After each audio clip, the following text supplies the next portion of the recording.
Parliament ആക്രമണത്തിലെ 4 പ്രതികളുടെയും custody കാലാവധി 15 ദിവസത്തേക്ക് കൂടി നീട്ടി. അതിനിടെ ദില്ലി പോലീസ് 2 പേരെ കൂടി കസ്റ്റഡിയിലെടുത്ത് ചോദ്യം ചെയ്യുകയാണ്. ആക്രമണത്തിന് പിന്നാലെ പാർലമെന്റ് കോംപ്ലക്സിലെ പൂർണ്ണ സുരക്ഷ CISFന് ഏൽപ്പിക്കാൻ ആഭ്യന്തര മന്ത്രാലയം നടപടി തുടങ്ങി. പാർലമെന്റിൽ CRPFും പാർലമെന്റ് സുരക്ഷാ ഗാർഡ്സും പാർലമെന്റ് മന്ദിരത്തിനു പുറത്ത് നിലവിൽ പോലീസുമാണ് സുരക്ഷയൊരുക്കുന്നത്. എന്നാൽ ഇനി മുതൽ പാർലമെന്റ് കോംപ്ലക്സിന്റെ പൂർണ്ണ സുരക്ഷ CRPFിലേക്ക് ഏൽപ്പിക്കാനുള്ള നടപടികൾ ആഭ്യന്തര മന്ത്രാലയം തുടങ്ങി. പാർലമെന്റ് സുരക്ഷ മുഴുവനായി അവലോകനം ചെയ്യാനും കേന്ദ്ര ആഭ്യന്തരമന്ത്രി അമിത് ഷാ നിർദ്ദേശം നൽകി.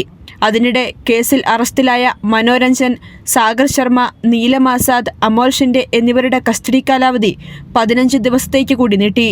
ആക്രമണത്തിൽ ദില്ലി പോലീസ് 2 പേരെ കൂടി കസ്റ്റഡിയിലെടുത്ത് ചോദ്യം ചെയ്യുകയാണ്. പാർലമെന്റിനകത്ത് പ്രതിഷേധിച്ച മനോരഞ്ജന്റെ സഹപാഠിയും ബംഗളൂരു സ്വദേശി സായി കൃഷ്ണയും UP സ്വദേശി അതുലിനെയുമാണ് ചോദ്യം ചെയ്യുന്നത്. കൈരളി ന്യൂസ്, ദില്ലി.